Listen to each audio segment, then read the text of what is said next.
Elevar nosso pensamento ao alto e agradecer a oportunidade de estarmos mais uma vez aqui, nessas terças-feiras. A nossa proposta é de procurar abordar assuntos inerentes à doutrina espírita de Jesus, do Evangelho de Jesus, e rogar ao alto que permita que todos os nossos amigos espirituais possam nos inspirar, nos intuir, abrir a nossa mente para uma melhor compreensão de todos os assuntos aqui a serem abordados.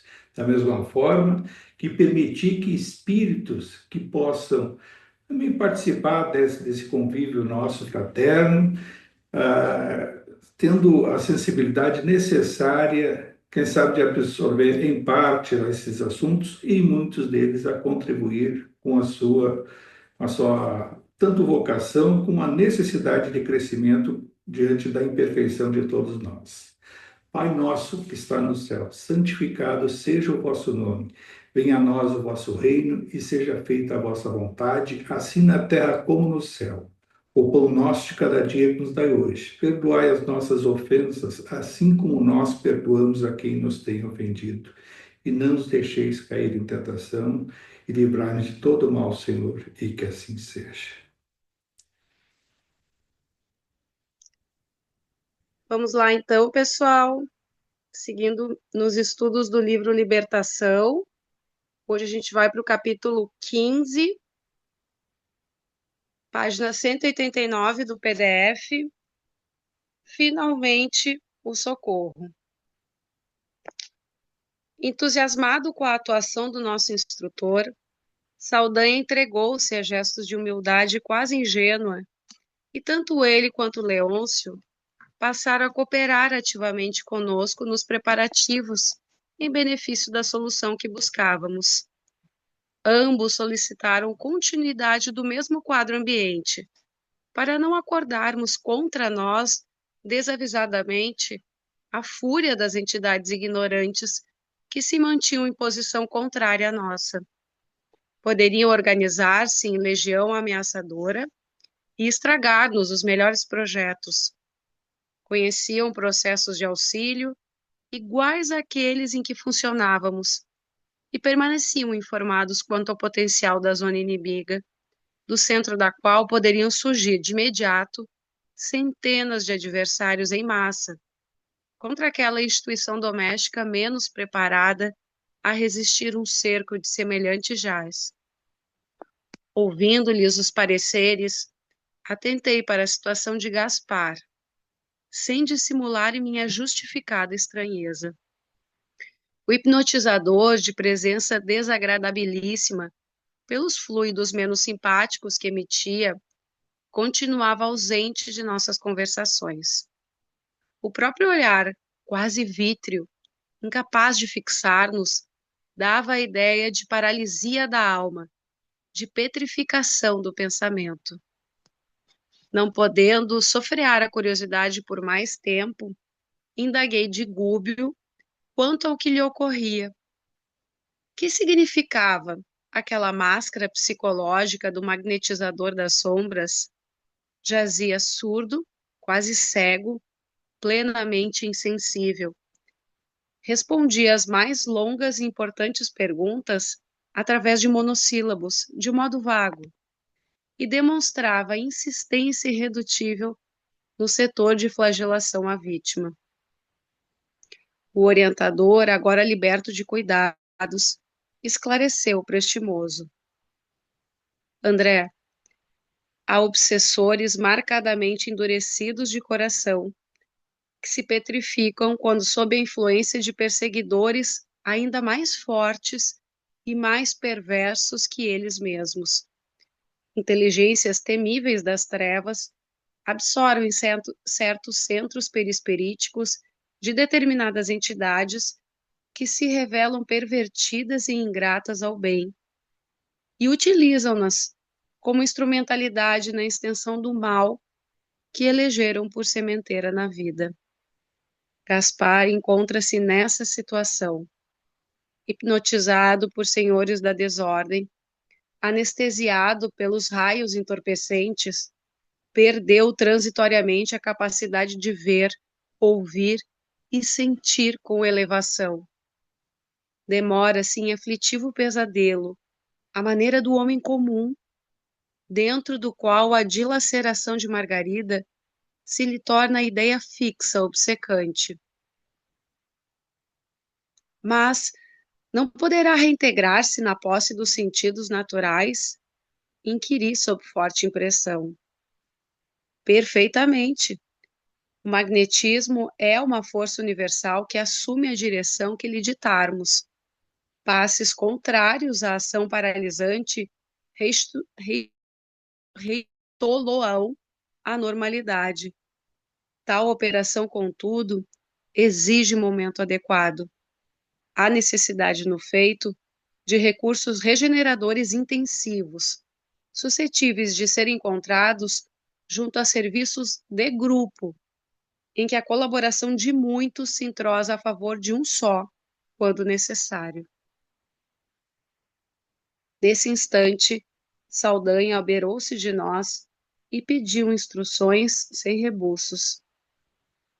Meu benfeitor, disse Agúbio com reverência, compreendo que demonstrar de pronto a nova situação seria atrair sobre o nosso esforço terrível reação de quantos passarão a vigiar-nos desapiedadamente.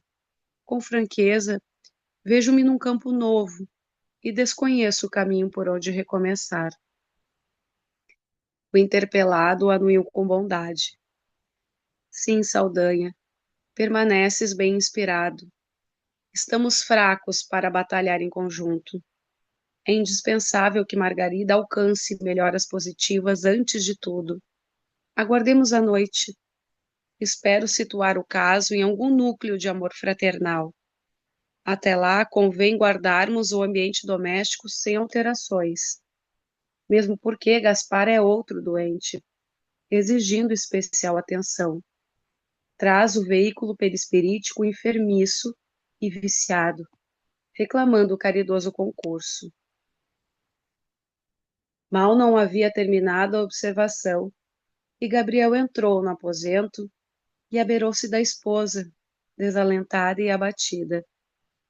Rúbio, agora senhor da situação, aproximou-se do rapaz sem alarde e colocou sobre a fronte dele a destra paternal, dominando-lhe no cérebro as zonas diretas da inspiração, dando curso naturalmente a forças magnéticas suscetíveis de inclinar o problema de assistência à solução favorável.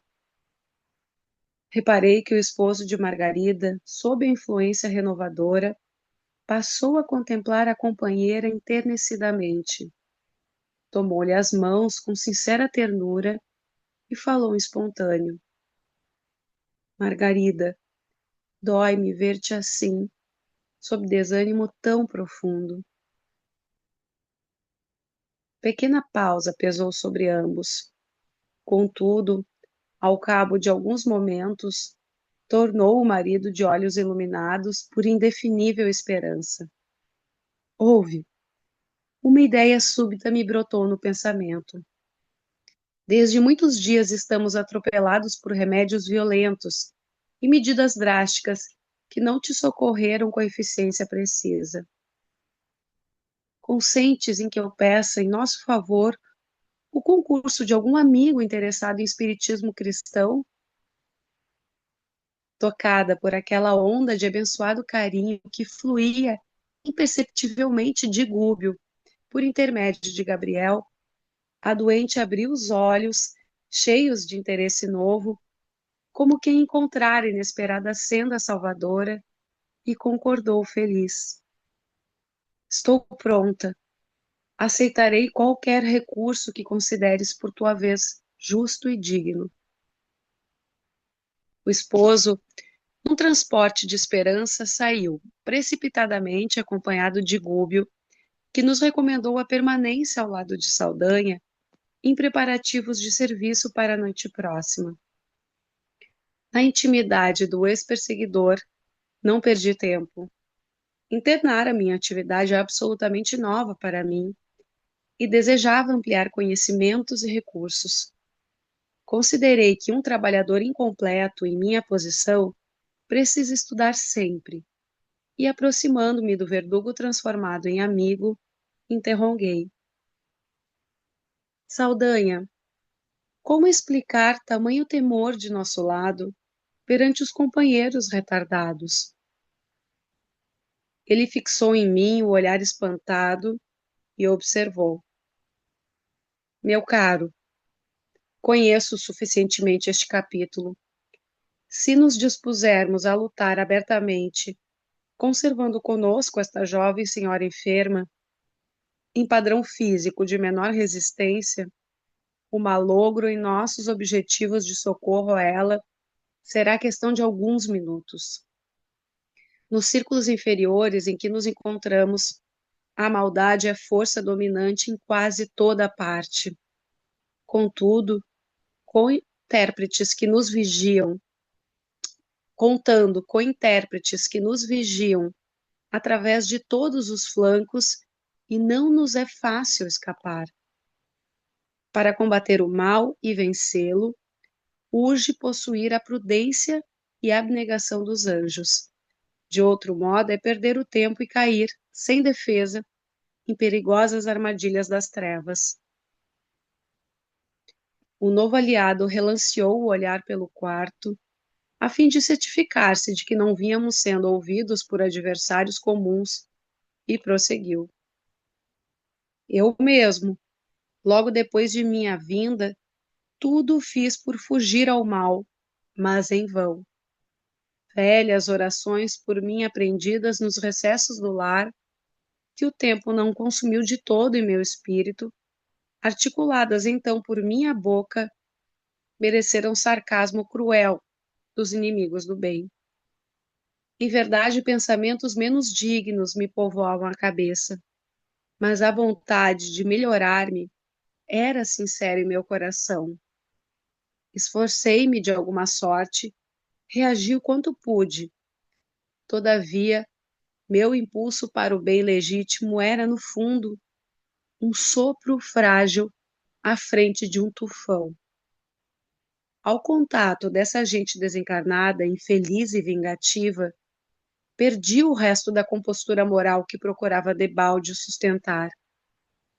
Se a alma liberta do corpo de carne não se encontra amparada em princípios robustos de virtude santificante, sentida e vivida, é quase impossível sair vitoriosa das ciladas escuras que nos armam.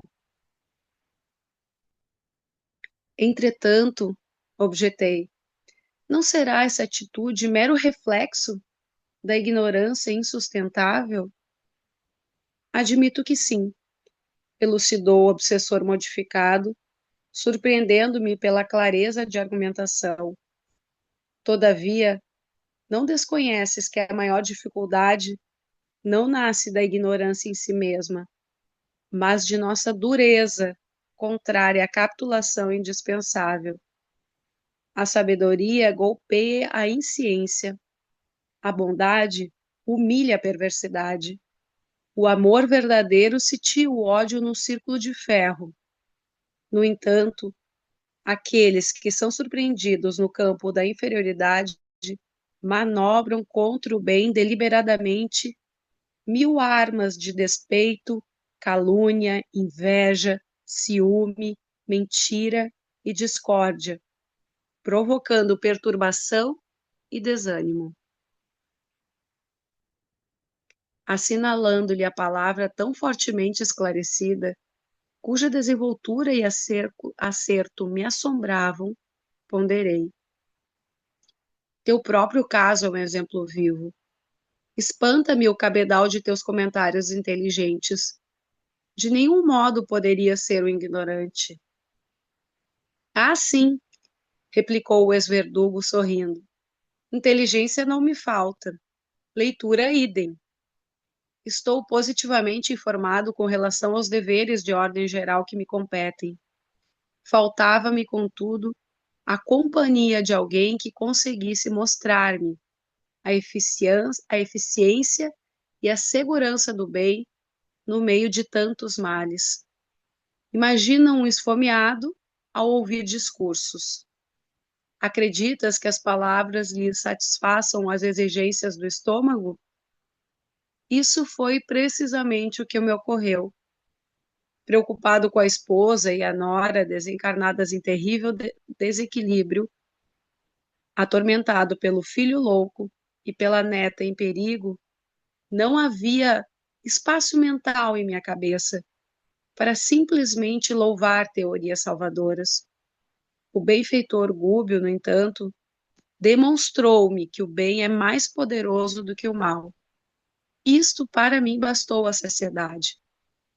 Nas dúvidas, o esclarecimento benéfico traduz verdadeira caridade.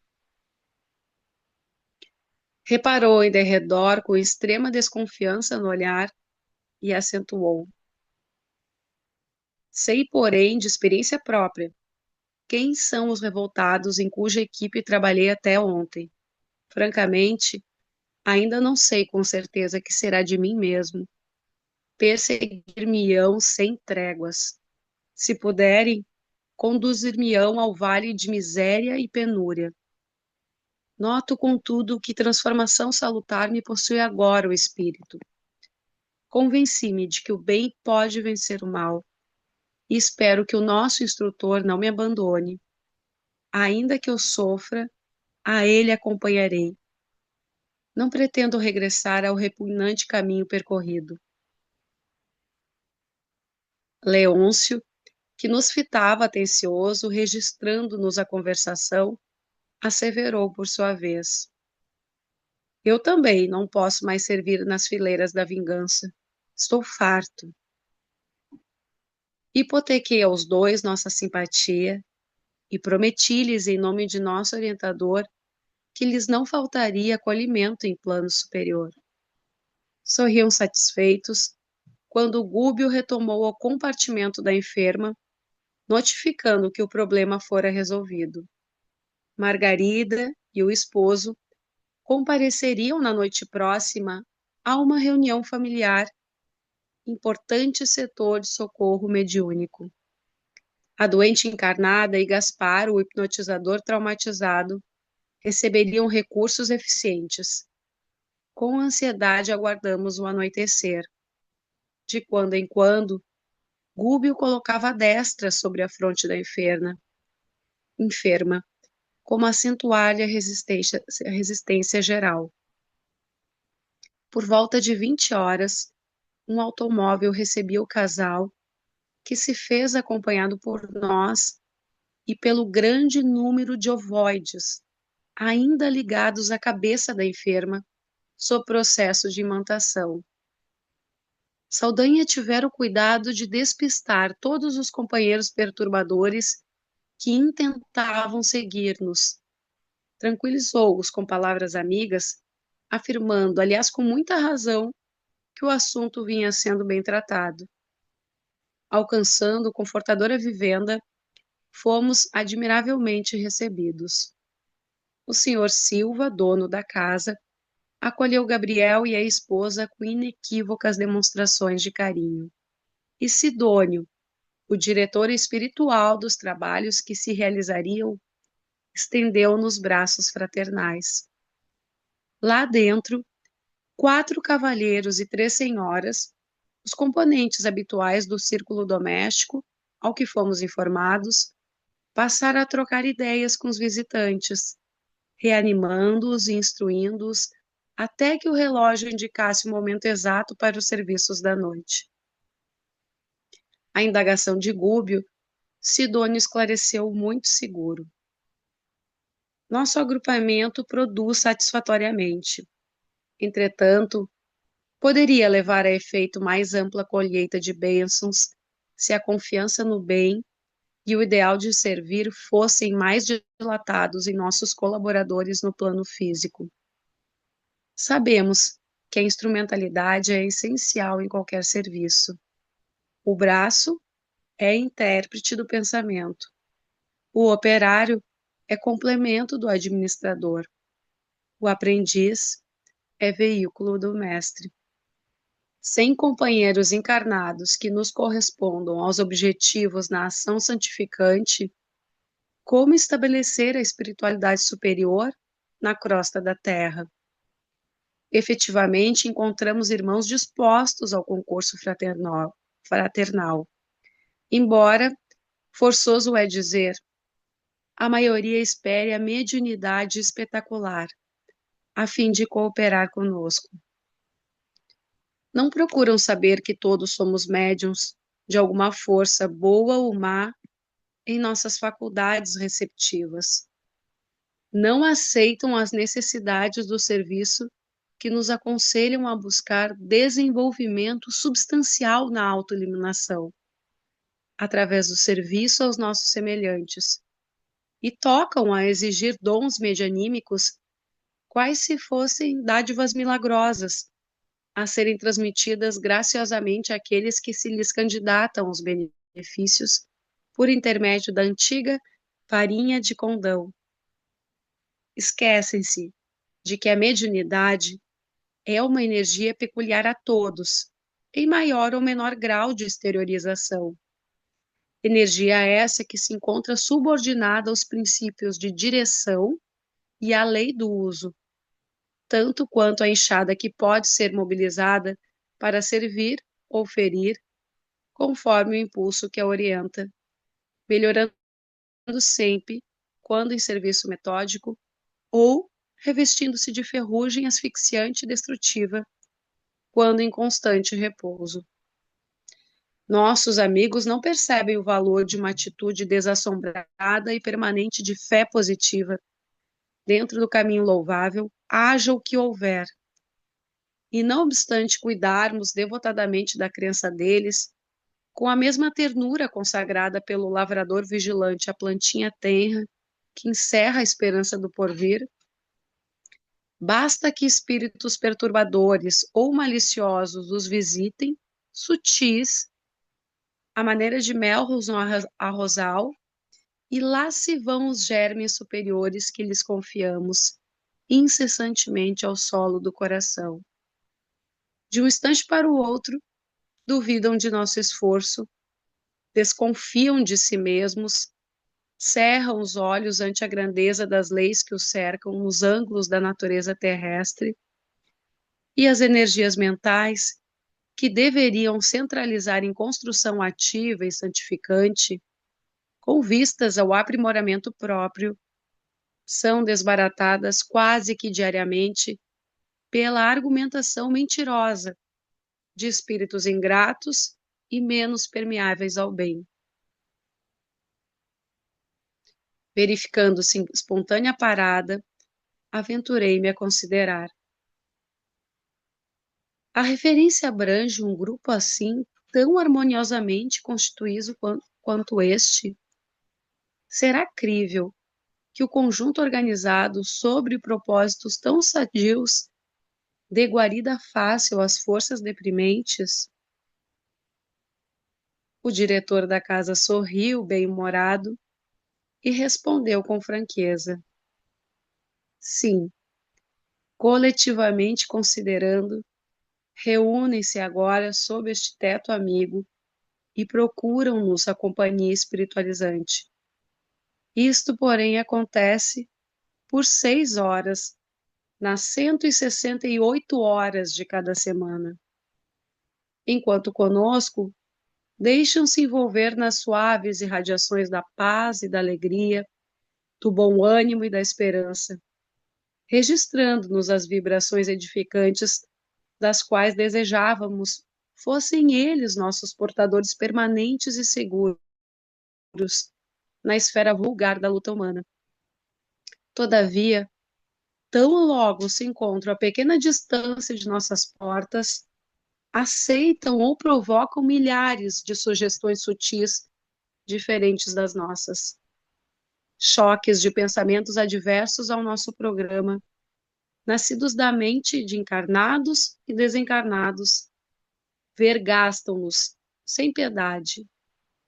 Raros se capacitam de que a fé representa a bênção suscetível de ser aumentada indefinidamente e fogem ao serviço que a conservação, a consolidação e o crescimento desse dom nos oferecem a todos.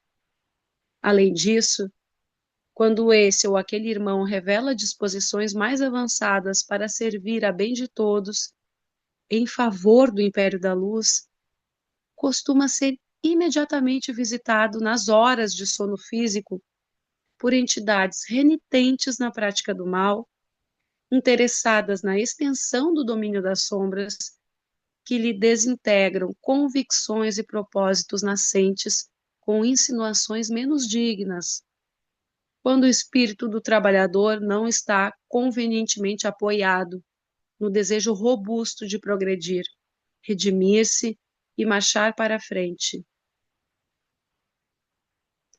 A exposição era muito interessante e tudo faria a benefício de mais amplas elucidações ao assunto, mas o relógio marcava o momento de nossa cooperação ativa e pusemo-nos em forma. Para os trabalhos da reunião que congregava 9 pessoas terrestres, 21 colaboradores espirituais se movimentaram em nosso círculo de ação. Gúbio e Sidônio, em esforço conjugado, efetuaram operações magnéticas ao redor de Margarida, desligando finalmente os corpos ovoides, que foram entregues a uma comissão de 6 companheiros que os conduziram cuidadosamente a postos socorristas. Logo após, enquanto a prece e os estudos evangélicos se faziam ouvir dentro das contribuições de nosso círculo, grande cópia de força neurica, com a devida compensação em fluidos revigoradores de nossa esfera, foi extraída através da boca, das narinas e das mãos dos assistentes encarnados. Força essa que Gúbio e Sidônio aplicaram sobre Margarida e Gaspar, no evidente intuito de restaurar-lhes as energias perispiríticas. A jovem senhora passou a demonstrar abençoados sinais de alívio, e Gaspar, de impassível que se achava, pôs-se a gemer, qual se houvera acordado de intenso e longo pesadelo. A essa altura, nosso orientador preparou Dona Isaura, senhora daquele santuário doméstico e médium do culto familiar, adestrando-lhe a faculdade de incorporação, por intermédio de passes magnéticos sobre a laringe e, em particular, sobre o sistema nervoso. Quando a hora de amor cristão aos desencarnados começou a funcionar, os orientadores trouxeram Gaspar à organização medianímica, a fim de que pudesse ele recolher algum benefício ao contato dos companheiros materializados na experiência física, que lhe haviam fornecido energias vitalizantes, tal como acontece às flores que sustentam, sem perceber, o trabalho salutar das abelhas operosas. Reparei que os sentidos do insensível perseguidor ganharam inesperada percepção. Visão, audição, tato e olfato foram nele subitamente acordados e intensificados. Parecia um sonâmbulo despertando. À medida que se lhe casavam as forças, as energias da médium, mais se acentuava o fenômeno de reavivamento sensorial. Apossando-se provisoriamente dos recursos orgânicos de Dona Isaura, invisível processo de enxertia psíquica, o hipnotizador gritou e chorou lamentosamente. Misturou blasfêmias e lágrimas, palavras comovedoras e palavras menos dignas, entre a penitência e a rebeldia.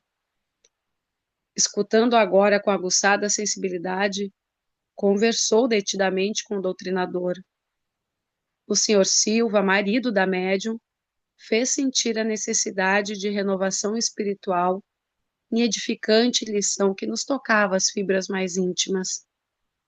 E depois de 60 minutos de exaustivo embate emocional, Gaspar foi conduzido por 2 servidores de nossa equipe ao lugar que lhe correspondia, isto é, a posição de demente com retorno gradativo à razão. Findos os serviços ativos, a reunião foi encerrada, notando-se que imensa alegria transbordava de todos os corações. Margarida estava, enfim, aliviada e, em pranto, pedia ao esposo agradecesse de viva voz as dádivas recebidas. Rúbio, porém, vendo Saldanha espantadiço, obtemperou. O triunfo essencial ainda não veio. Margarida recebeu o amparo imediato, mas precisamos agora socorrer-lhe a casa, até que ela mesma incorpore a própria individualidade em caráter definitivo os benefícios aqui recolhidos. Sorriu bondosamente e acrescentou: para que uma planta seja efetivamente preciosa, não basta que esteja bela e perfumada na estufa protetora. É necessário receber o auxílio externo, consolidando a resistência própria de modo a produzir utilidades no bem comum. E passando a entender-se com Sidônio, aceitou a colaboração por 10 dias sucessivos de 12 companheiros espirituais incorporados ao agrupamento destinado a reforçar as atividades defensivas na moradia de Gabriel, de vez que, segundo Saldanha e Leôncio, do dia seguinte em diante, teríamos guerra aberta com os assalariados de Gregório, que viriam naturalmente sobre nós, temíveis e insistentes. Final do capítulo 15. Bom, a gente vê então essa parte final do encaminhamento da libertação da própria Margarida, né, que a gente já acompanhou anteriormente a questão da libertação do Saldanha e da família dele. Semana passada nós vimos o do Leôncio, que era um dos, hierarquicamente, então, a Gregório, Saldanha, Leôncio e o Gaspar. E mais aquela legião de espíritos escravizados sob o comando dessas lideranças. E o que ocorre aí, então? O Saldanha e o Leôncio, que perceberam a energia, a libertação, quer dizer, sentiram um estado de êxtase em relação àquele pensamento deletério constante que eles já estavam há alguns anos escravizados, não por vontade do Gregório, mas sim por uma necessidade que eles tiveram no passado de vingança. E aí encontraram terreno fértil através da região do Gregório, assim como o próprio Gregório, né? Então, não existe essa coisa assim, acabaram, o espírito se tornou uma vítima e foi levado pela vontade do obsessor. Não, nós, cada um, a individualidade, o espírito é que busca o melhor caminho, tenta encurtar o caminho para saciar a sua vontade. E quando a vontade é de perseguir, de se vingar, né, de não perdoar e de querer impor a sua vontade por uma questão de imperfeição individual, se agrega a outros espíritos, para não dizer outras inteligências, né? Porque até há espíritos que conhecem muito de como fazer com que outros espíritos se subjuguem à vontade deles, colocando o quê? Sempre como se fosse um alimento que fosse colocado à sua frente de despertar a sua vontade e fazer os pactos, fazer os acordos. É assim que se dá. Nós, inconscientemente, no nosso dia a dia, por vezes, fazemos determinados acordos com espíritos perseguidores para querer que a gente possa, né, ou o intuito nosso de se vingar de alguém. Às vezes pode ser ocasional, pode ser um dia que outro, ou foi uma fase da nossa, eu não quero falar de passado espiritual, falar dessa encarnação. Nessa nossa encarnação, em alguns momentos que nós nos sentimos injustiçados, perseguidos, ou credores de praticar, de impor uma determinada justiça a alguém ou a um grupo de pessoas, e inconscientemente nós fazemos esses pactos quando temos as nossas recaídas. Então, isso, o Saldanha e o Leôncio experimentaram um êxtase, uma satisfação e um entusiasmo e demonstraram isso ao Gúbio e o próprio André Luiz e o Eloy, né, que acompanhava esse grupo aí.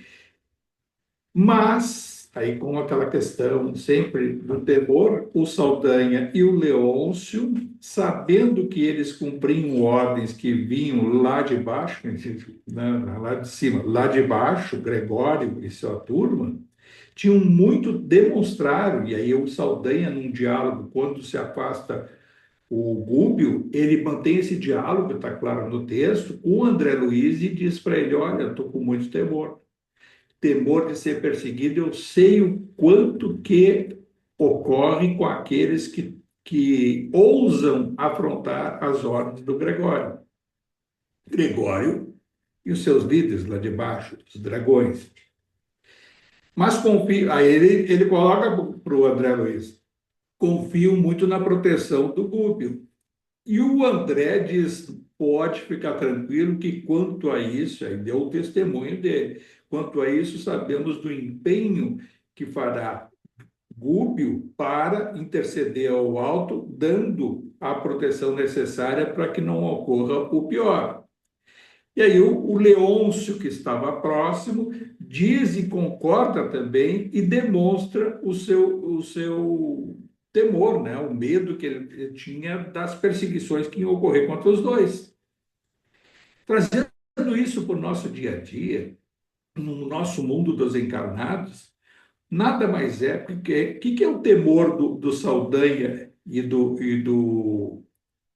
Leôncio? Nada mais é do que seriam torturados. A gente acha assim que o espírito é torturado, ele é agredido, ele é colocado no calabouço, ele é a tortura aquela da vingança, sabe? A vingança, então, é a turma do Gregório. E o que traz para o nosso mundo dos encarnados? O que acontece numa gangue, numa falange de espíritos inferiores, no mundo do tráfico das drogas, no mundo do crime, né? Dos PCCs da vida aí, Comando Vermelho e outras, o que ocorre com determinadas lideranças inferiores ou aqueles que ficam subjugados à ordem de terceiros, quando traem no conceito deles o justiciamento, ou existe a pena de morte entre eles e vão lá e perseguem, eles matam até familiares junto e tudo. Isso no mundo espiritual também ocorre. E aí fica para nós, assim, estudando só essa obra com conceitos sob o ponto de vista espiritual, o que se, vamos supor que pegasse o Saldanha e pegasse o Leôncio e outros aí, o que ocorre nessas torturas, ou aqui para nós, matam. E lá no mundo espiritual, como é que é lá embaixo? Matam também. É que não está, né, nessas obras, que é a derivação da codificação do Kardec, as primeiras obras que vieram também através do Chico Xavier, né, e do André Luiz, principalmente do André Luiz, trazendo informações do plano espiritual, tanto superior como inferior, e essa, no caso, inferior, não falavam disso do que hoje nós podemos agregar aos nossos estudos aí, né, no mínimo a nossa gratidão de ter essas informações, devemos isso muito ao doutor Inácio e outros espíritos que passam e passaram essas informações, e dá para conectar com outras coisas, nada revogando os ditames da doutrina, nada indo contra o que estava inserido já nessas obras do André Luiz, mas que não podia ser dito de forma objetiva, como hoje se sabe que as coisas acontecem no mundo espiritual, se há cemitério, se há reencarnação e reencarnação, como é que o espírito vai de uma dimensão para outra, ele morre numa e ressurge, vamos dizer, renasce, ressurge na outra, paralela.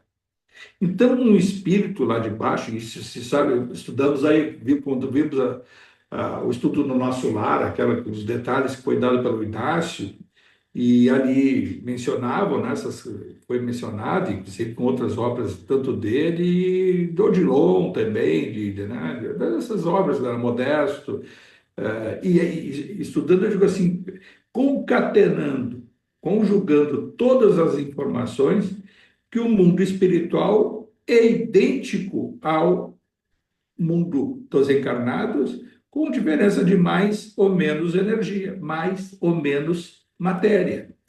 No mundo espiritual, te vê que tem casas, tem praças, tem ruas, tem locomoção, tem fábricas, tem emprego, tem cemitério. Por quê? Porque há corpos espirituais, corpos físicos dessas dimensões que são enterradas.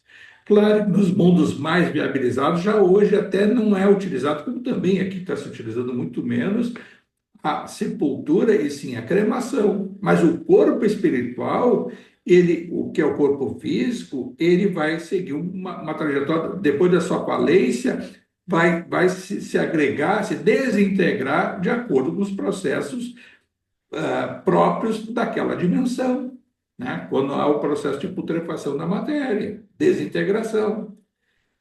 E um espírito desse, quando é torturado do outro lado, às vezes é torturado até a sua morte. E ali é a libertação dele. Quando, vamos supor que chega o Saldanha e fosse capturado pelo Gregório, que não se libertasse, como a própria obra vai nos ensinar que ele consegue se libertar também. Perseguido, torturado até a morte, vai ressurgir numa área intermediária de onde desencarnou, onde foi morto no mundo espiritual, e vai trazer já a sua experiência vivenciando esse perdão e auto-perdão que agora para eles é o motivo de entusiasmo. Eles só que uma coisa é bem lógica. Não teria lógica, eu até confesso, até quando eu li há mais de 30 anos atrás, quem sabe foi isso, na década de 90 ainda, quando eu li aqueles livros do Saraceni, né, Cavaleiro, Estrela da Guia, Guardião da Meia-Noite e outros, e eu me lembro que até no Cavaleiro, Estrela da Guia, que uma das obras em que um desses, o próprio espírito, um desses, que era um Exu, foi capturado lá embaixo, quando estava assim, em processo de libertação, e foi levado ao processo de tortura, e essa obra não falava claramente sobre a morte lá, mas que se desintegrou o seu corpo espiritual até a uma falência que, na realidade, era uma morte lá embaixo, ressurgindo depois por um processo de... Aí, no caso, até eram com outros ovoides junto, mas, na realidade, esse espírito que foi sufocado pelas torturas e levado ao seu estado de falência. Eu não tinha nem compreensão para isso e me lembro, fiquei pensando sobre isso depois de todas essas obras que hoje a gente, felizmente, consegue ter essa compreensão um pouquinho mais ampla, sob o ponto de vista da vida no mundo espiritual, mesmo no inferior.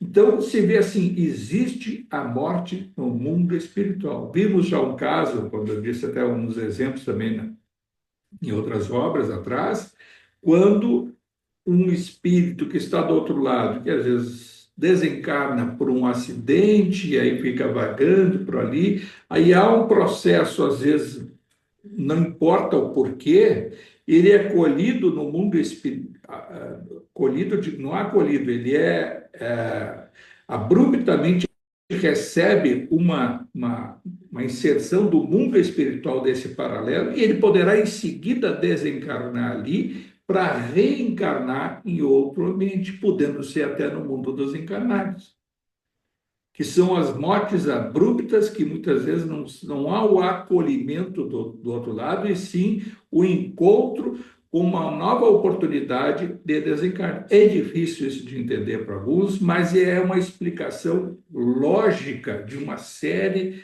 de situações que nós abordamos, né, e se defronta, que fica às vezes nas entrelinhas dessas obras que a gente estuda. Mas é muito, muito lógico isso.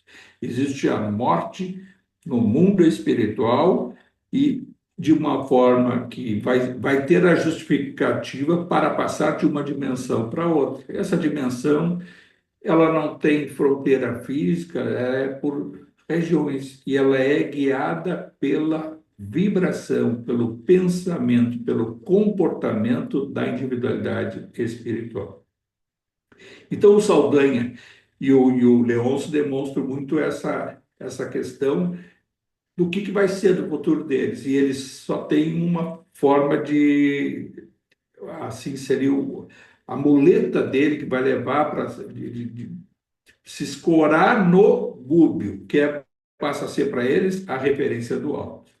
Então, isso só para ficar claro que existe esse temor, todos os espíritos passam por situações semelhantes, mas não quer dizer também que todos vão ter o mesmo destino, que no caso é esse que a gente está estudando aqui, em relação ao Saldanha e o Leôncio. Poderá, eventualmente, ser até de captura, como já dei um exemplo de uma obra que li há mais de 30 anos aí, que fala por capturados e outras, que talvez não tenha aqui agora para me lembrar.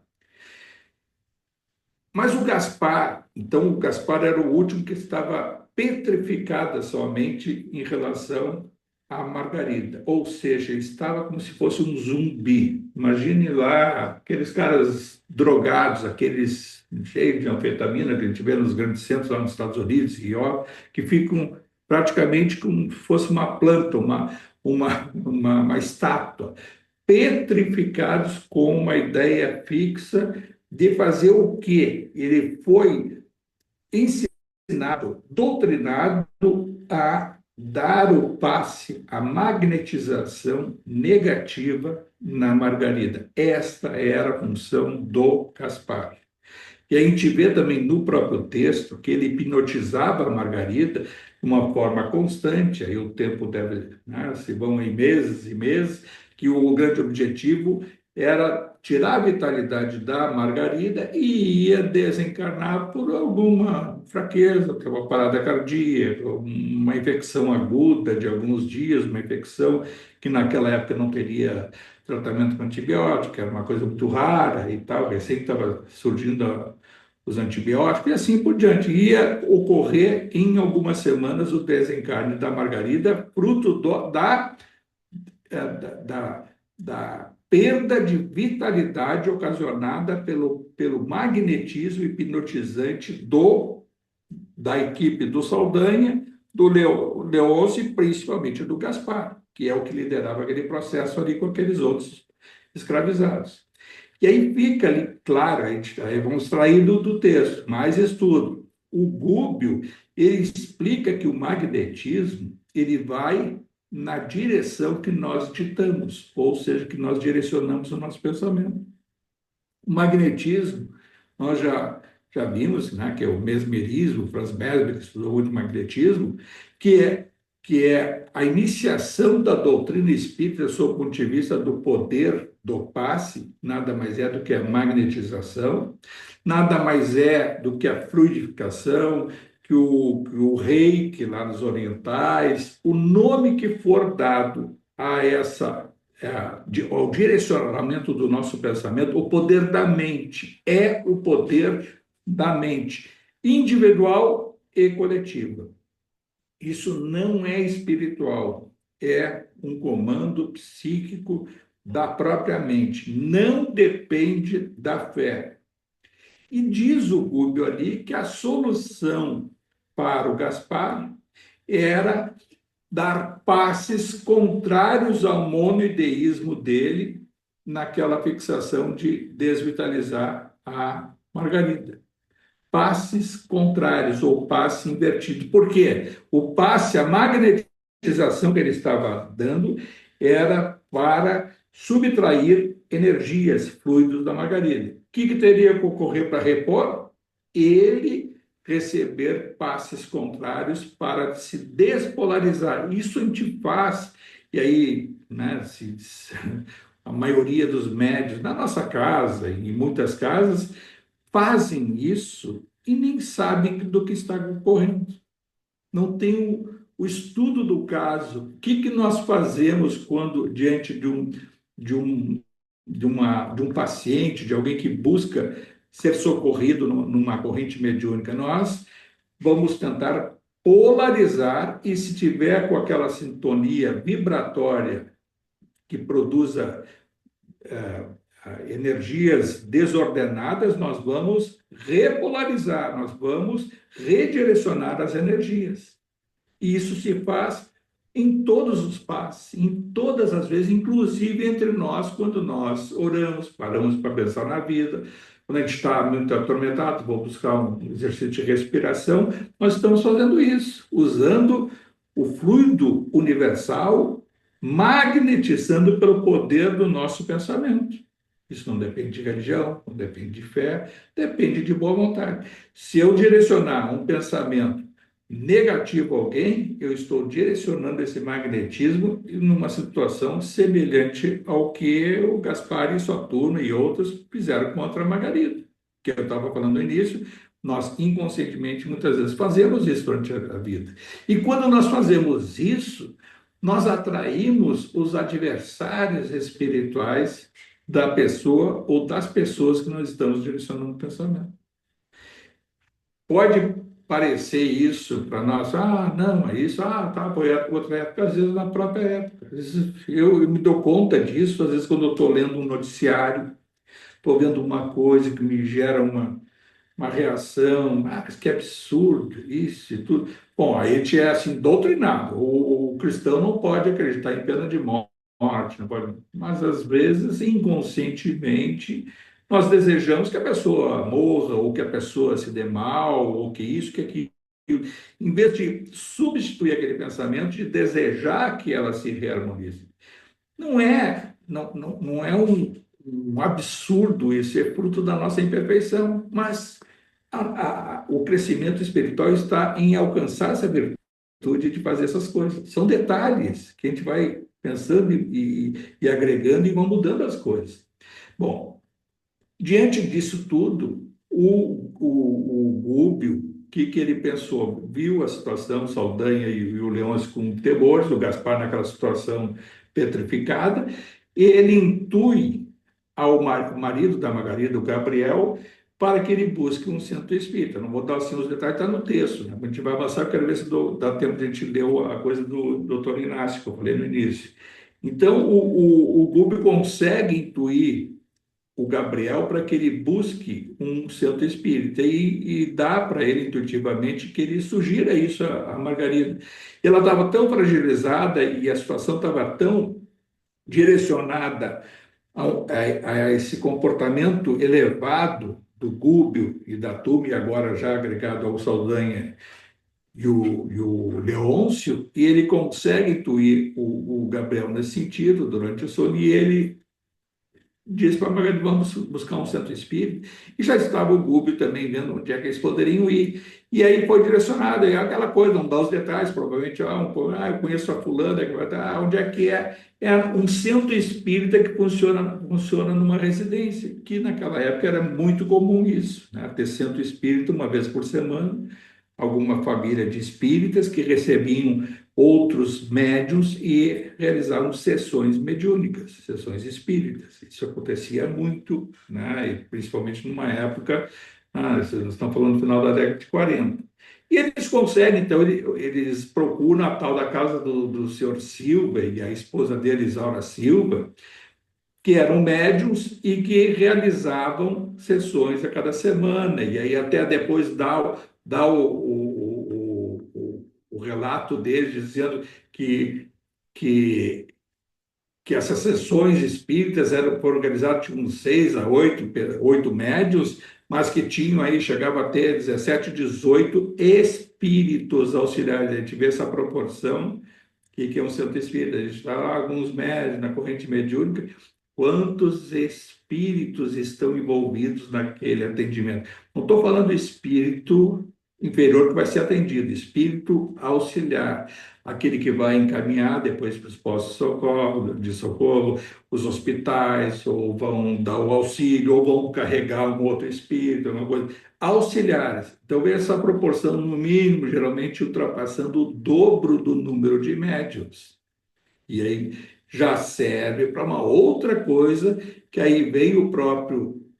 Eles procuram nessa casa e lá vão se defrontar. E eles percebem nitidamente que a Margarida chega acompanhada por filamentos ao seu cérebro de vários ovoides, aqueles ovoides que estavam sendo alimentados através daquela magnetização negativa para, para consumir o fluido vital da Margarida. E é assim que o processo se dá.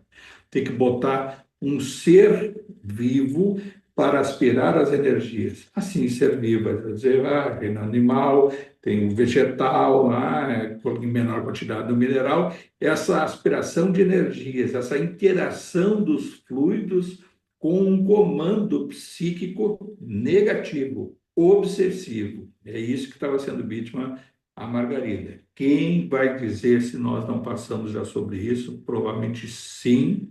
Quem vai dizer que as nossas ligações são muito mais com essas técnicas do que as coisas do alto? E hoje estamos nos defrontando com um estudo de casos, que esse livro, na verdade, a proposta é sempre de estudar, ler, estudar, pensar e colocar o caso sob o ponto de vista da vida prática nossa e de experiência, né, da própria encarnação. Interessante isso que todos esses fatos que são relatados aqui, já várias vezes presenciei nas nossas correntes mediúnicas na casa Lucas de Assis. Vários, vários e vários. Tá? Aí o dirigente espiritual, que se chama Sidônio, que se apresenta para o Gúbio, ele demonstra para ele, olha esse grupo aqui interessante, ele menciona, olha, um grupo de esforçados, né? Tem os nossos objetivos são alcançados, mas há uma determinada fraqueza nesse grupo mediúnico. E ele coloca claramente, e aí tem até uma descrição de alguns parágrafos aí desse capítulo, que vai dizendo da vibração. Aí, durante a corrente, todo mundo, amor, bem, ai, que bom, ai, meu irmão, minha irmã, saem dali os médiuns, chegam em casa, e aí são a transformação. Aí o porquê disso já sabemos também, já estudamos, mas é só para a gente pensar sobre isso. Nós somos esses aí. Nós fomos esses médiums, que aí no dia do trabalho está tudo ótimo, maravilhoso, passa algumas horas, parece que aquilo ali passa, e aí vai dizer assim, o nosso comportamento que levou a isso, sim, e ao mesmo tempo nós aceitamos o convite dos adversários daquela vibração lá, que os espíritos que ficam na porta da rua, isso no ambiente físico e espiritual, ficam torcendo para que a coisa dê errado. Ela só não dá errado muitas vezes, né? Na maioria das vezes não dá errado, porque a conexão são as vibrações internas do centro, por esses espíritos abnegados, essa proporção de 2, 3 para 1 ligados ao alto. E por isso essas interferências psíquicas negativas não agem de uma forma assim com êxito dentro da corrente. Mas lá na rua ficam torcendo e às vezes sai dali, olha, vimos aquelas outras obras que estudou, aqueles saindo, perambulando, já está ali um botando no ouvido do outro médium, do outro que acompanhou a outra, que é um médium, mas não era muito. Quantas essas obras dessa coleção mesmo que já estudamos aí para trás, né? Mas é só para a gente pensar. Isso acontece e ele deu uma ênfase, eu fiquei impressionado com a ênfase que ele dá nesse capítulo, um conteúdo longo, o Sidônio dizendo das imperfeições da invigilância. A invigilância não é, não vou pensar coisa. A vigilância é quando vem o pensamento equivocado. Não. Que isso, meu Deus, que isso? Não, não. Opa, tira. Que o pensamento ele vem, né? Nós estamos no universo e numa crosta terrestre, né? Constantemente sendo bombardeados psiquicamente de energias densas. Nós captamos fruto da nossa imperfeição. E a vigilância, vou expelir isso, não, que isso, vou substituir esse pensamento, vou me ocupar. E os espíritos lá do outro lado, e aqui a gente tem que saber, quanto mais ocupada está a nossa mente com pensamento elevado, de servir, de praticar o bem, menos nós damos vazão a essas energias, a essas interferências psíquicas negativas. Então, foi muito interessante a colocação do Sidônio, e que ele disse ali, durante essas 6 horas estamos aqui, tá, mas o resto das demais horas da semana é um problema. E ele frisa, dando detalhes que serve para todos nós. Aí, o que aconteceu? Os ovoides que estavam com ela. Ao entrar na corrente mediúnica, o que são ovoides? São irmãos nossos, são espíritos.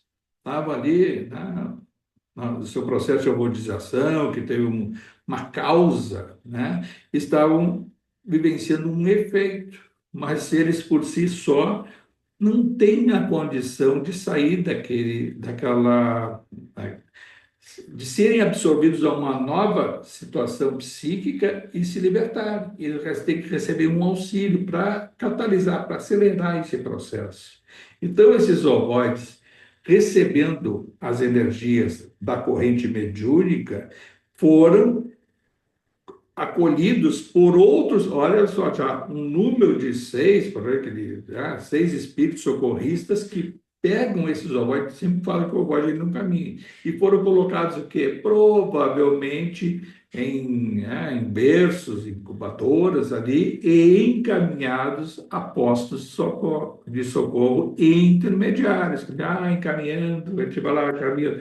Não é o estralo que vai fazer com que ele vá. A atitude vai ser, nós vamos dar energia para que aquele ato benevolente, né, aquele ato de amor, de servir dos socorristas, possam receber mais fluidos, mais ectoplasma para realizar a sua tarefa, seja eles para conseguir que as energias aí volta, vai ser acolhido aonde? Não, vai botar em cima de uma coisa, então tem lá um solzinho, né, um pano, se for necessário colocar, borrifar com alguma água frutificada, não dá. Essa energia que nós doamos, ela serve muito para acelerar o processo, e aí por isso o efeito dos pulsos de energia. Não são os pulsos de energia que vão transformar todas as coisas, tem que ter o coração, tem que ter o amor, tem que ter o sentimento. Esse sentimento tem que ser recíproco do mundo espiritual, um chamado mundo dos enganados, nós. E a proporção a gente já viu ali, né? De 8, né? De tantos, 9 encarnados para 20, 20 e poucos espíritos que estavam atuando.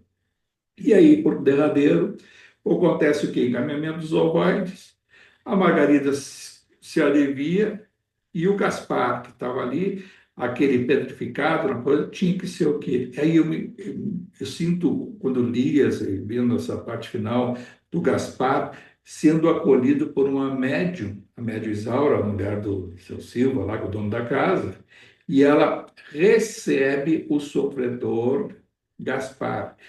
Quando ele recebe algumas energias, ele tem uma manifestação de querer brigar, e fica claro ali que diz algumas, fazendo ruídos, né, de estertores, né, de barulhos e tal, e diz algumas palavras desconexas, agressivas e tal.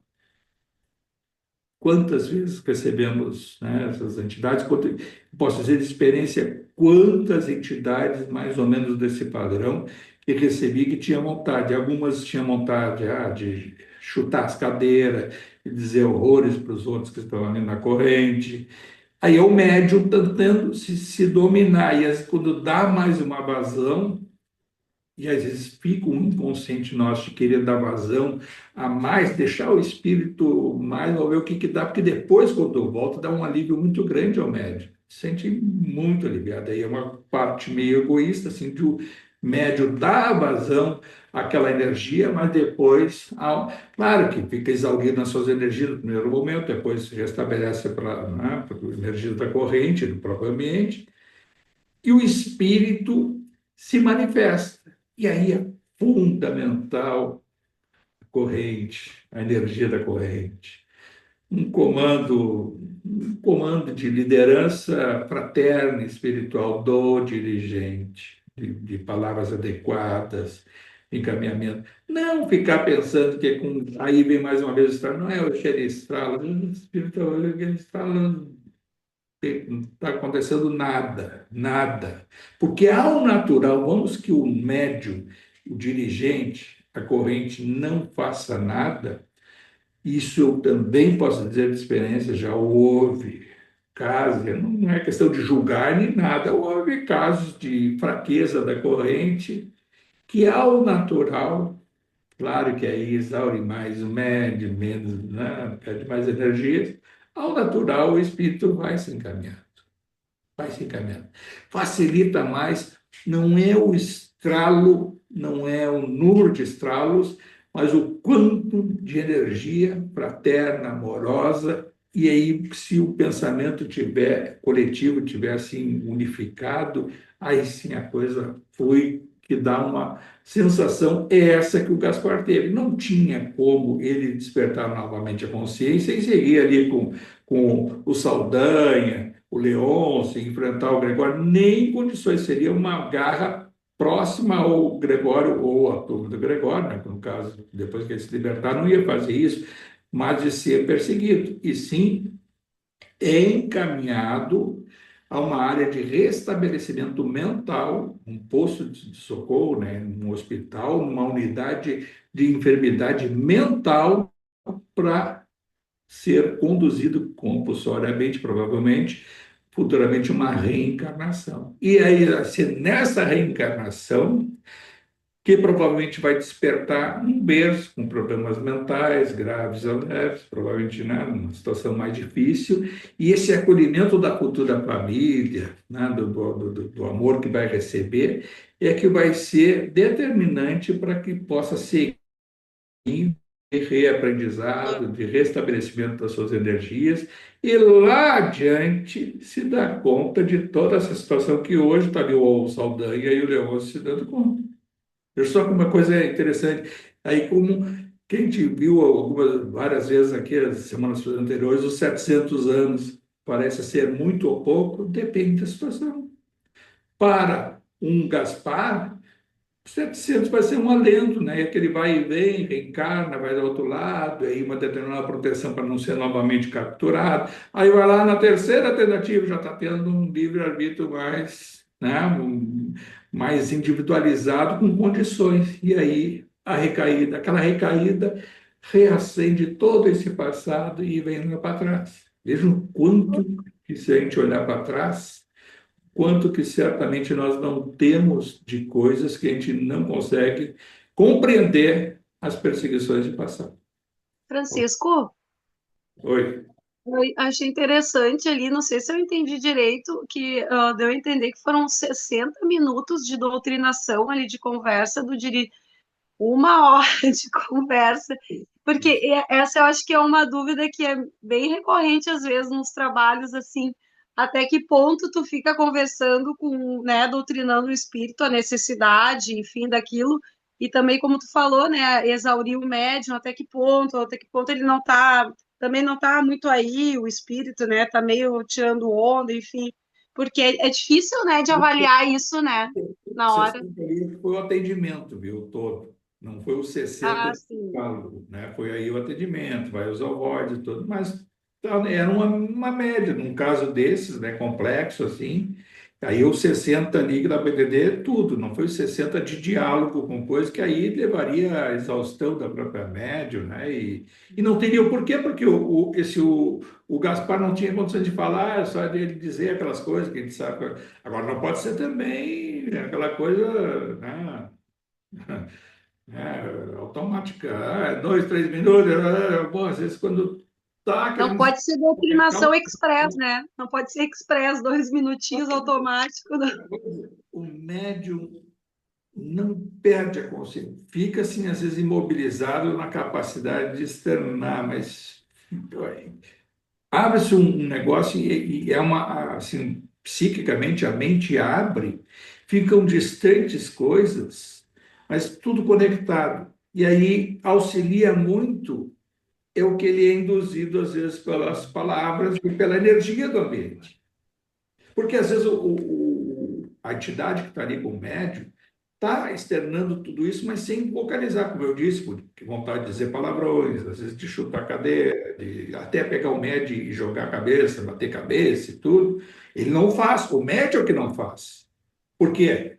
Aí é a educação do médium. Não é se diz o que que é. Às vezes se passa alguma coisa, né, tudo, uma palavra mal colocada, mas aí cabe ao dirigente. O dirigente falando, ele está ouvindo. Ele ouve o médium e o espírito. Os dois Isso que, escutam. Ei, Francisco, isso que eu ia dizer, é importante o estudo e a sensibilidade do dirigente para entender o momento e para ele estar conectado com o alto, para saber, para ter essa sensibilidade de que momento, de como conduzir e de como acolher esse espírito que está ali. E isso é só estudo, porque o dirigente ele não precisa ter evidência. Não precisa ter evidência, não precisa receber entidade, não precisa. A gente sabe lá que estudo do início, lá, as primeiras duas obras do Inácio, que ele contava no Hospital dos Médicos, que a médium mesmo era a Maria Modesto Cravo. Essa sim, recebia todas aquelas histórias que ele tem lá nos livros. Ele era o dirigente. Ele tinha o quê? Leitura, é psiquiatra, leitura, né? Estudou as obras iniciais do Kardec, tal, Leon Denis, toda aquele, do Bozano, todas aquelas obras lá iniciais, as do próprio lá do André Luiz, as primeiras também, já na época eles estavam atendendo, já existiam, as do Emmanuel e tudo. Aí o estudo profundo, aí vem a sensibilidade. O canal intuitivo ele nunca perdeu, ele tinha coisas que mesmo cada um de nós, será que é, será que não é? Ele levou para o outro lado e viu que era mesmo. Viu que era, porque depois ele estudou os casos lá do outro lado, no mundo espiritual, e continua, tanto é que até hoje continua, né, dando as suas coisas, sempre disse assim, não tinha a mediunidade disso, daquilo, como o Manuel Roberto também, assistindo todas as coisas, como a maioria de nós, e não há essa necessidade de evidência, nem clareaudiência, nem nada. O canal intuitivo, todos nós temos. Ele fica mais forte sob o ponto de vista da fé, quanto mais estudos. Isso eu digo assim, por mim, hoje, com todas essas leituras, e percebendo, me lembro lá de livro de 30 anos atrás, 20 anos atrás, felizmente consigo conectar com esses estudos hoje e afirmar que é aquilo ali mesmo. E a gente pensa assim, pô, então aquela vez que eu estava assim, percebendo tal coisa, era o mundo espiritual falando. Assim como é o mundo espiritual hoje, nos falando uma série de coisas. A fé se fortalece com a prática e o estudo. E o estudo, compreender. Não adianta a gente dizer assim, eu tenho boa vontade quanto ao Evangelho. Pô, se não der uma lida, pega o Evangelho. Essas obras, isso aí tudo é Evangelho. E estudar, compreender e compartilhar. Por isso que também uma das questões eu achava muito importante nas nossas, pelo menos quando dava, a gente fazia estudo de caso. Está lá a corrente, aí atendeu alguém e tal. Não é o entrar eticamente no problema de quem foi atendido, mas o estudo de caso espiritual. Isso faz o médium crescer muito, muito, muito, muito. Tá? E isso te deveria ter, se às vezes não tem tempo, que aí fica lá aquela coisa, atende outro, aqui já lá o horário, se bem que encurta muito esses horários também, né, gente? Assim, a gente falou aí de 6 horas, não atenderam só um, provavelmente atenderam mais gente. O Chico Xavier sai lá, tá 2, 3 da manhã, não acho que deve chegar a isso, mas tem um dia que a gente se dedica a estar lá renovado e depois, durante a noite, uma hora a mais que a gente dormir em relação ao que o corpo estivesse com energias deletérias, vai descansar muito mais, né? A cada hora depois de uma sessão dessas. Eu acho que é isso, tá, pessoal? Eu vou tentar só fazer uma leitura e um comentário final para não deixar passar, porque domingo, agora o Inácio passou uma mensagem para o Bacelli. E eu achei muito interessante que ela entra em sintonia com aquele pessimismo que a gente está, às vezes, do Brasil, né, das coisas dando errado, esses líderes, né, esses psicopatas soltos pelas lideranças de várias e várias nações, ditaduras, corrupção, né, vaidade e assim por diante. E sempre a gente pensa no Brasil, e aí o Brasil vem aquelas coisas, coração do mundo, pátria do evangelho, lemos aquela, vai ser, tudo vai ser. Aí vem lá o Chico Xavier, em 1969, falou em 50 anos depois, né, que seria que em 2019, né, o período de transformação. O será o 2019? Não, não será 19. Tudo, claro, é simbologia dessa época do tempo. Mas que vai se transformar, vai. E às vezes o livre-arbítrio individual e coletivo impedem esse processo assim, de encurtamento da distância do tempo para a gente alcançar essa, né, essa plenitude. E a gente olha esse Brasil, eu estava semana passada falando dessas, né, os PCCs, Comando Vermelho, essas máfias que estão inseridas na sociedade, no mundo do crime, essas legiões, né, que estão tomando conta permeando a própria sociedade em todas as instituições, na política, né, no poder judiciário, todas as áreas, isso dá um desânimo, porque a gente vê assim, pô, a podridão, essa criminalidade, ela não tem fim, só cresce, e é isso que está podendo. E aí o mundo das drogas, a gente sabe que esse mundo perverso das trevas, sabem que um dos caminhos para a destruição da sociedade, para distanciar do evangelho, é o mundo das drogas, né? E aí nada melhor do que multiplicar a forma de chegar à obra à droga de forma mais fácil e com esse dinheiro a criminalidade se autossustentar. Bom, aí diz o Inácio agora nesse domingo através do Bacé. O Brasil de amanhã, deixa eu botar o óculos.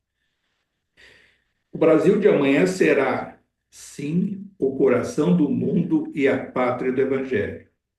A escuridão precede o romper de novo dia. As tormentas de agora haverão de passar. São transitórias. Ninguém deterá a força da nova geração.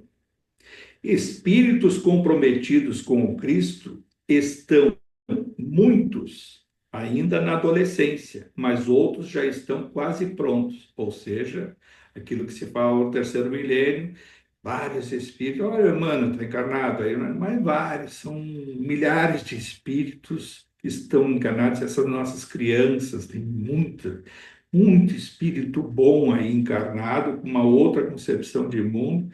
Alguns são adolescentes e outros já estão prontos, já estão na vida adulta. Isso se percebe nitidamente em diversos problemas que a gente vê na sociedade como um todo, sem direcionar para governo, nem partido, nem nada assim, mas em geral, mas também nessas áreas. Mentes mais abertas, uma nova forma de pensar e se percebe nitidamente como espíritos mais esclarecidos estão semeando por aí. São esses o do futuro. E aí ele diz que uns já estão quase prontos. Nada haverá de detê-los. O Brasil não será loteado. Lembro essa do loteamento lá quando o Chico Xavier dizia hecatombes poderão ocorrer nos hemisférios e o Brasil vai abrigar umas milhões de refugiados e essas culturas ocidentais e orientais vão impor no Brasil e aí haverá uma fragmentação. Essa dúvida até ficou, muitos espíritos até dizem assim, o Chico Xavier dizia assim, pois é um profeta, não é de graça que ele era, foi profeta várias vezes, ele era um profeta. Mas isso eu vejo assim, o Inácio, que também já comentou isso, diz assim, não, nada haverá de detê-los esses que vêm, o Brasil não será loteado. A determinação é de Jesus. Ou seja, veja aqui, parece que um comando assim, não, o Brasil tem essa coisa assim, é pátria do Evangelho, terra de todos, e vai tomando conta, vai tiver aquelas coisas lá na Amazônia, os interesses econômicos. O Brasil nunca vendeu tanta terra para chinês, tantas minas, nós temos minas que estão sendo entregues de uma forma indireta através, né, de empresas que acabam colocando enviados chineses, principalmente eu digo chinês porque é o grande coisa, tem interferência aí de outros também, na própria Europa e dos Estados Unidos, que muitos, através de ONGs, tentaram e tentam interferir. Provável, no entanto, que, qual a imagem do Senhor no Corcovado, o Brasil tenha que abrir os braços para receber inúmeros refugiados. Isso sim, não temos como fechar nossas fronteiras, mas assim, então, refugiados sim, mas tem que ter uma organização. E ele vai dar agora o exemplo dos refugiados que chegam da Europa, mesmo dos Estados Unidos e outros países, as chamas que hoje, olha, está vendo lá os movimentos sociais na Europa atualmente, as chamas que hoje se acendem em quase todos os países da Europa ainda são fogueiras tímidas, perto do fogaréu que virá. Vejam só, começou aquela coisa da Europa, nós estamos vendo essas coisas na França, na Inglaterra, né, no Reino Unido lá, e outros países, a sublevação às vezes, de refugiados, desordenamento social, mas que tem uma origem do distanciamento religioso, do distanciamento de Jesus. E aí, muitos dos refugiados são induzidos inconscientemente, eles não sabem que são usados por muitos do islamismo, que colocam assim como se fosse assim, joga lá no seio dessa sociedade para disseminar. Tem algumas áreas do reino da Inglaterra, em Londres, que não estão mais permitindo que sejam, que os cristãos invoquem, digam que são cristãos. Na França, tem algumas localidades que não deixam mais cristãos entrar. Vê a inversão de valores. Nós estamos recebendo esse problema hoje. O anticristianismo, ele está fomentado na sociedade como um todo, e isso serve para nós de experiência. A gente não pode permitir, por exemplo, que aí o Brasil não é o cristianismo não se impõe, é vivenciar o cristianismo. E isso está na individualidade de cada um. Aí, quando eu falo desses jovens, desses adolescentes, ou aqueles que estão quase prontos, vem com a vocação do cristiano, não quer dizer que vem com a sabedoria do evangelho já, o que está escrito, o que não está, mas de perceber, de ser bom. E aí, com a identificação da proposta, ao mesmo tempo, pelo seu exemplo, acabam sendo multiplicadores da doutrina de Jesus. Os insanos, olha os ditadores, os governantes, não abdicarão do poder, ceifados que serão pela morte, sem que apertem botões. Ou seja, aquela coisa, guerra mundial, guerra nuclear, não. Eles acham que são eternos. O ditador, geralmente, ele acha que ele é eterno. Até que agora pegaram um diálogo lá do Xi Jinping com Putin e aquele da Coreia do Norte lá, e a coisa labial deu lá deles, e estavam falando sobre o corpo físico perene, basta trocar alguns órgãos e tudo. A mente do insano ditador, usurpador, né, da liberdade humana, do que fazem e que pensam. E ele disse, não vai ser através dos botões. Imagino que reinarão para sempre. É de sua insanidade.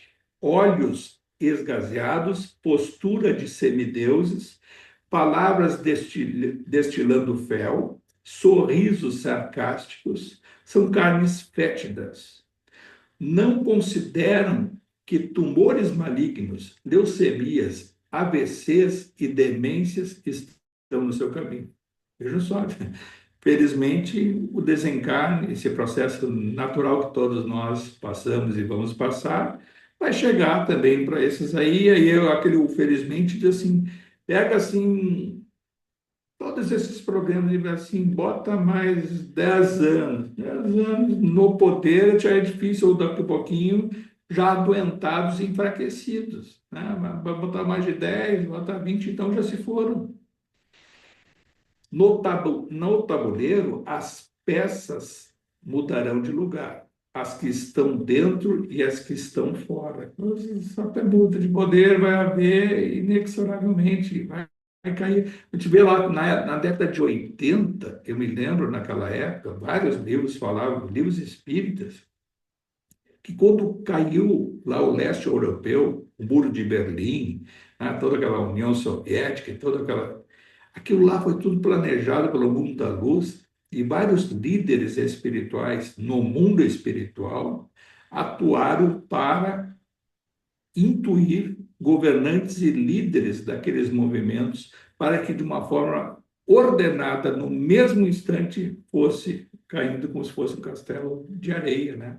E isso aconteceu, eu me lembro naquela época, né? Eu vivenciava isso, assim, de enxergar. Caiu o Muro de Berlim, aí caiu a Polônia, caiu a Romênia, a União Soviética. Aí quem era um desses agentes que estava lá?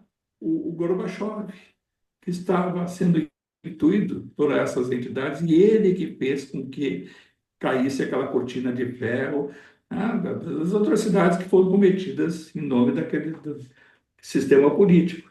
Isso não tem, isso é o sistema como um todo, né? Isso são rompimentos que acontecem de tempos em tempos. Pem, Ocorreu pererém, pem, pererém, pem, pererém, pem, pem. e vai ocorrer novamente. Não há, e aí diz aqui o Inácio, né? Não há de demorar. Daqui em diante, tudo haverá de se alterar. Não sem resistência, é verdade. O povo brasileiro, nós, carecemos de aprender a reivindicar o que seja correto para toda a coletividade. Nada de pessimismo. Ele diz: não tenhamos pessimismo. Ajuda-te e o céu te ajudará. O Brasil de amanhã, não daqui a 10 ou 20 anos, será grande e livre. Eles, aquela coisa, daqui a 10, 20 anos, não, é logo. Isso aí vai ser logo.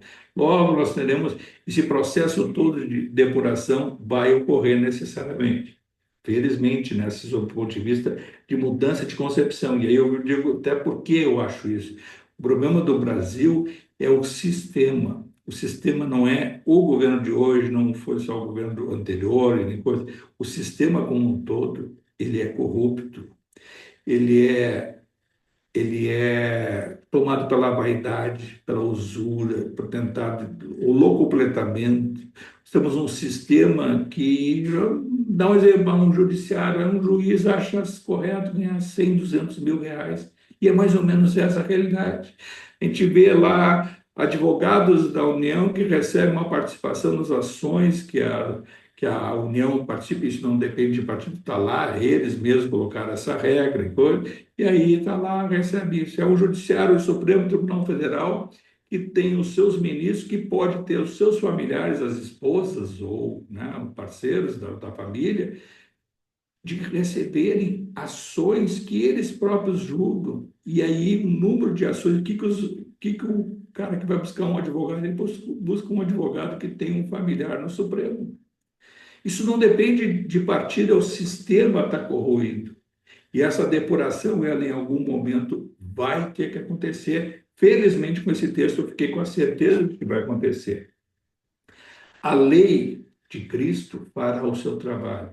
Forças imponderáveis já se desencadearam, sem retrocesso, mas convém ao lavrador erguer a enxada e cavar a terra, a fim de que a semente floresça e a colheita seja farta. O Brasil de amanhã será um exemplo de autossuperação, Brasil de paz e solidariedade. Suporta, pois, o Brasil o cinzel que te fere, mas que de ti fará nascer uma obra-prima. O teu organismo social está na fase de criar anticorpos para sustentar esses 500 anos. Deixe de ser a frágil criança que ainda és perante o mundo que te ironiza e não te respeita. Inácio Ferreira, 21 de setembro de 2025. É isso, pessoal. Achei interessante que acho que esse texto levou, pelo menos para mim, eu lendo isso aqui, me deu eu me senti mais otimista do que eu já tinha estranhado, assim, no meu pessimismo, que estava assim, aquela coisa, será do que vai ser. Não olhem sob o ponto de vista de governo, e sim de sistema. O E sistema, as vendo, pessoas, a sociedade como um todo, deve mudar a sua forma de pensar e os excessos devem ser corrigidos. Nós vivemos um estado de injustiça social, não só do ponto de vista esse da distribuição lá embaixo da renda, mas essa casta, tem uma casta do poder no Brasil que ela é absolutamente injusta. Nós não podemos achar que é normal aí alguém que trabalhe 35 anos e vai receber no máximo 5, 6 mil reais pelo INSS. Aí tem os apaniguados, não, um servidor público, e dentro dos servidores públicos algumas outras castas e subcastas, quando está falando, é o policial federal que vai ganhar 30 mil trabalhando só 30 anos, aí vai ter o juiz que vai trabalhar também 30 anos e vai receber 100, 200 mil reais.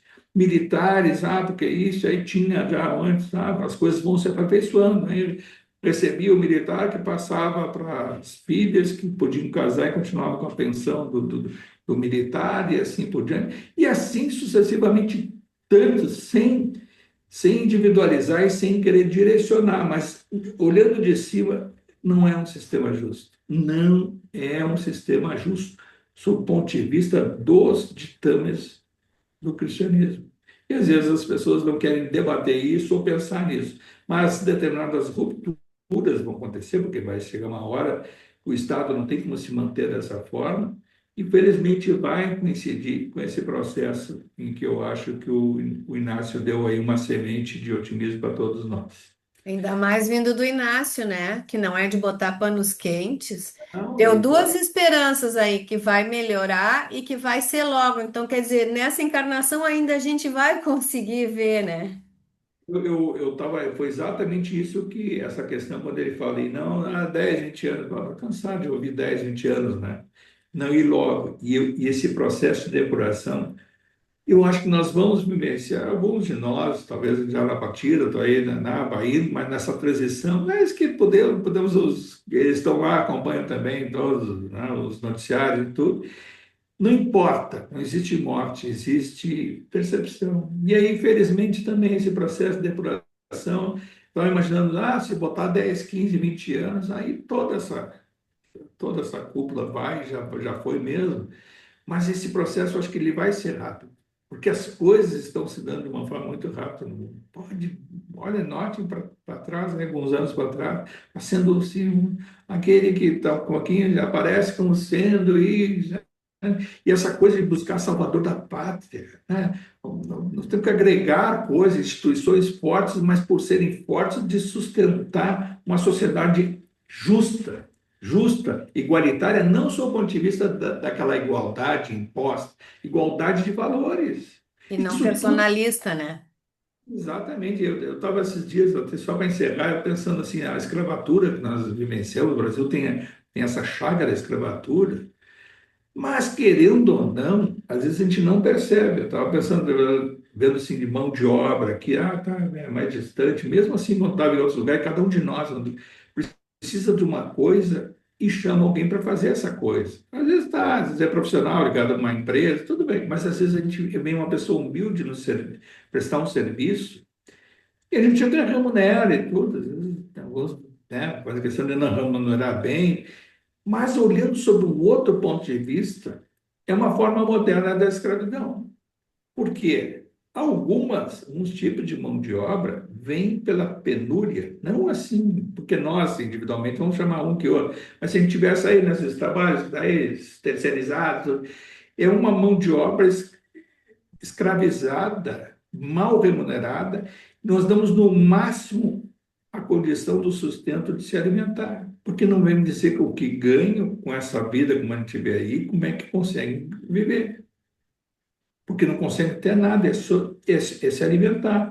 Aí vai ver por que né, são distanciados, não tem condição bucal, não vai ver nada de revisão de dente, remédio aquele no posto quando tem, e mesmo assim tomando de forma desordenada, e aí começa a ter o paliativo, aquela coisa é melhor é beber, melhor é coisa, e aí vai indo, vai abreviando. É uma forma da sociedade, e não adianta vir daí, vem político de cima, isso é esse político de cima que está fazendo tudo que fazem lá, né? Tem todos os seus privilégios, suas coisas, e não mudam, não tem a coragem de debater essas coisas, mudando, invertendo um pouco essa lógica, né, dessa questão como um todo da injustiça social. Passamos muito tempo, mas vale a reflexão. E, mais uma vez, a nossa gratidão ao alto, a gratidão aos espíritos superiores, a todos aqueles que atuam psiquicamente, né, emanados com o pensamento do Evangelho de Jesus, que nos intui, que nos leva a essa reflexão. Agradecer ao doutor Inácio por essas palavras, né, que nos fez refletir. Eu, mas pessoalmente, me senti mais otimista e tenho a certeza que ele recebeu inspiração também do alto, como ele provavelmente tenha externado também um determinado pessimismo em algum momento. E a nossa gratidão a Ele e a todos aqueles que tanto possam ter inspirado a Ele, como nos inspiram, todos eles, em nome de Jesus, a nos ensinar e dar um caminho para encurtar nossa distância ao mundo da luz. Pai nosso que está no céu, santificado seja o vosso nome. Venha a nós o vosso reino, seja feita a vossa vontade, assim na terra como no céu. O pão nosso de cada dia que nos dai hoje. Perdoai as nossas ofensas, assim como nós perdoamos a quem nos tem ofendido. E não nos deixeis cair em tentação, e livrai-nos de todo o mal, Senhor, e que assim seja.